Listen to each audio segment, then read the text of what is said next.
Hi there, it's Nicole here today for Mama Elephant with a Rowdy Raccoons and Friends card that features mixing and matching stamped images from several different stamp sets from over a big span of time to combine them and create this scene card. We're going to start by creating the background with this Clouds for Days stencil from Simon Says Stamp.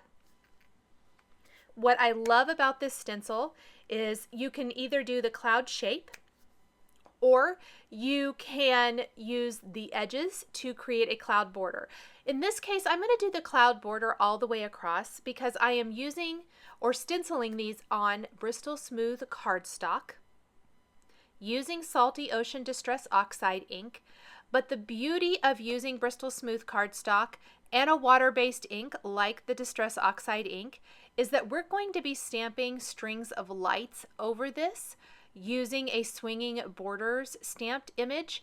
And because those stamps from Swinging Borders from Mama Elephant don't have coordinating dies, you can stamp them directly over this, color them in with a water-based marker. We're going to be using Zig Clean Color Real Brush markers today. And you can color over them beautifully. This is one of my favorite techniques to save on, so you don't even have to mask or you don't have to use a coordinating die if you don't want to. So it's so fantastic. Once I have this all stenciled, we're going to grab the Misty Stamp Positioner tool. This is just going to ensure that I stamp that border exactly where I want it to go. We're going to grab the Swinging Borders stamp set, and from that we're going to use this string of lights. And I want to use two of these, or stamp two of these across my card, kind of in the upper half of the card design, using ONYX black VersaFine ink.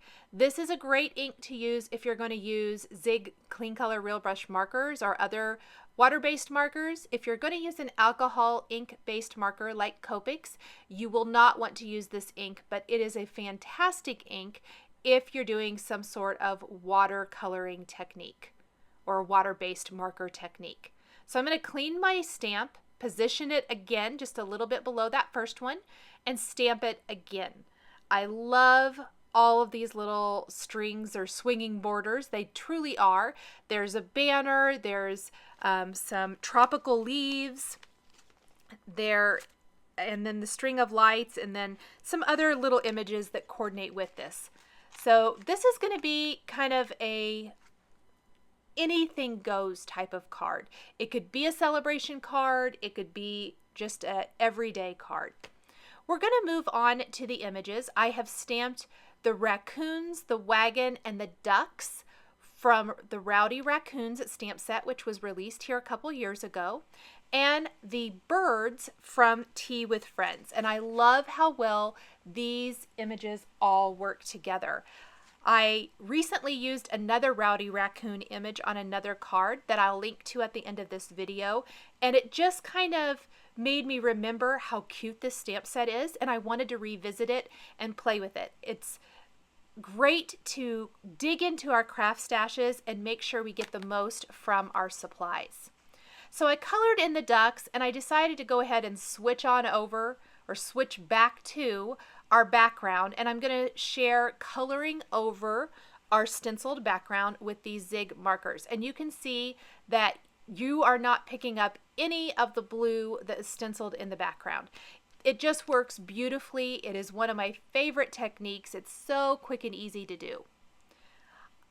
I did kind of go for a rainbow type feel, but a more pastel rainbow type of feel with my color choices, with bright yellow and yellow for the yellow light bulbs, yellow green and light green for the green ones, turquoise green and green shadow for the minty ones, peach pink and sugared almond pink for the pink lights, and then blue and English lavender for the purple lights. So very kind of pastel-y, fun, colorful strings of lights here. And I'm just going to keep going and color in all the lights on both strings the same way, just alternating back and forth. I imagine this as maybe there's trees out of scene holding up these strings of light or something similar. Since I didn't actually do the trees or anything for this card, I had so much going on, I really felt like that would take away from the rest of the design or maybe make it just a tiny bit too busy to try to pull in some trees or something like that.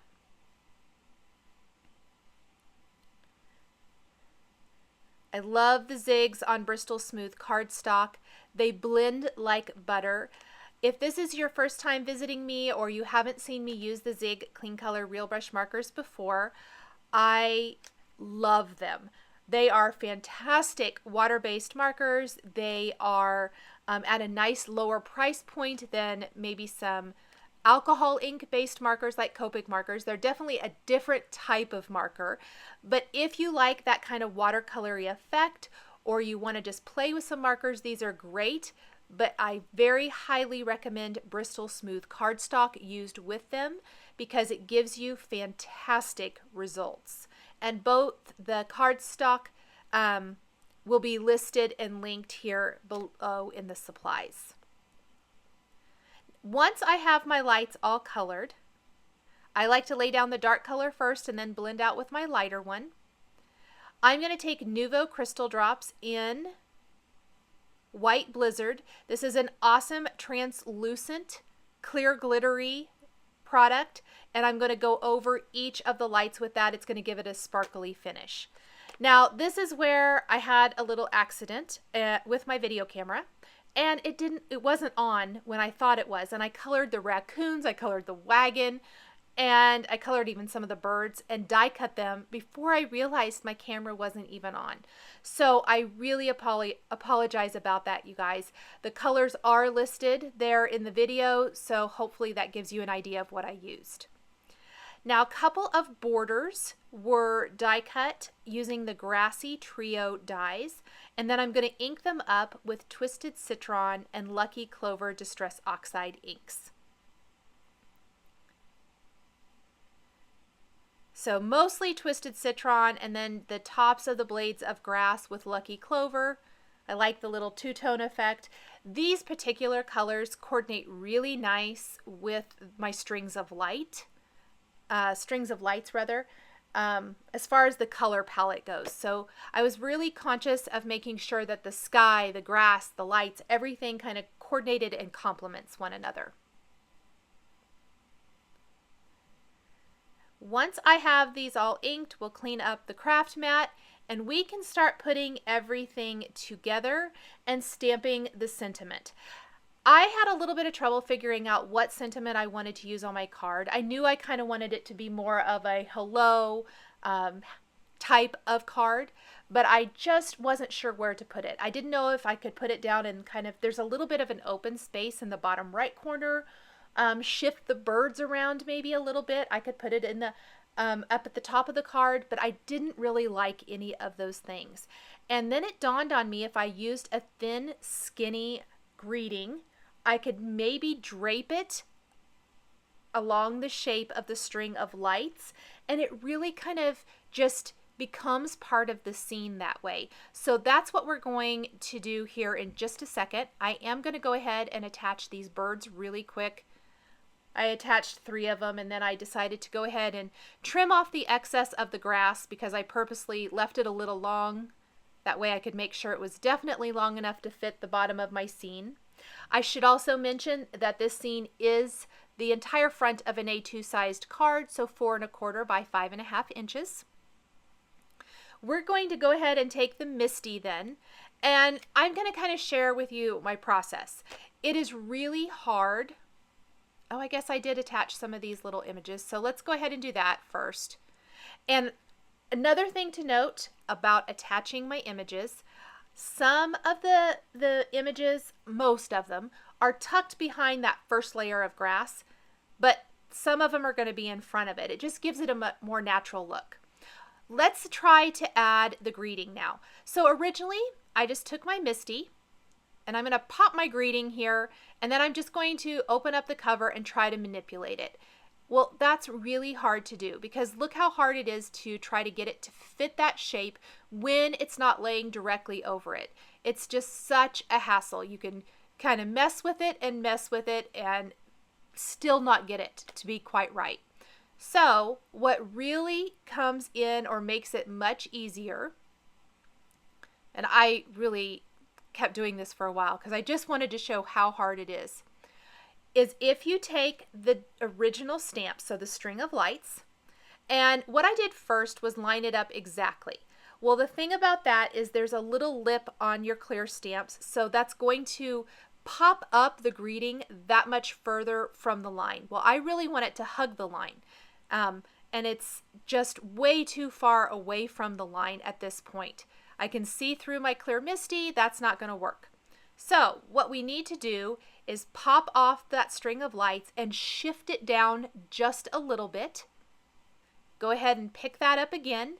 Take our sentiment and now carefully manipulate it right next to that line of lights. That looks fantastic. You can see exactly where it's going to stamp. Go ahead and remove the string of lights. I guess I moved it just a little bit. It might not have been exactly where I wanted it. Move that string of lights holding the sentiment in place and then just ink up the greeting, and I double check a lot before. We've already done so much work for the background, I didn't want to mess it up, and then stamp it right there along the line, and look how perfect that placement is. I love how it really just becomes part of the scene now. Okay, we're going to go back to adding the rest of our images. I've got my little wagon tucked here, and then we're going to have a raccoon riding in the wagon, sticking out with his little flag, and then the little ducks. And one of them is going to be kind of partially behind the blades of grass and then partially coming out, and the other two little ducks are going to be in front. I felt like they were so small that they might get lost back behind the blades of grass, and this definitely adds a little bit of added interest. Then we want to take our additional birds. So I started with these 3 original birds. We want to grab 3 more, and we're going to have one standing at the end of the sentiment on that second string of lights, and then we're going to have 2 flying up above. So we've got 3 sitting on that first string of lights, 1 that'll be sitting on the second string of lights, and 2 flying out above.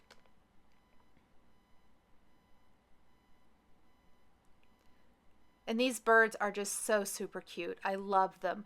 I have used them over and over again on different cards. They can be used with so many different card designs. I just love that. And they really, in size and scale, will work with so many different mama elephant critters. Once I have my birds in place, I'm going to take a black glaze pen and go over the eyes on my critters to really add detail to them and make those eyes pop. And then we can take this entire panel and attach it to a white side fold card base with a nice strong adhesive. Score that card then with a Teflon bone folder to get a nice crease in it. And that is going to finish up this Rowdy Raccoons and Friends mixing and matching different Mama Elephant stamp sets card. Thank you so much for joining me today for this Rowdy Raccoons and Friends card featuring Mama Elephant stamps and dies. The supplies I used to create my card are listed and linked below the video here on YouTube. Please subscribe for weekly card making and stamping videos. Thank you so much for joining me today, and we'll catch you next time.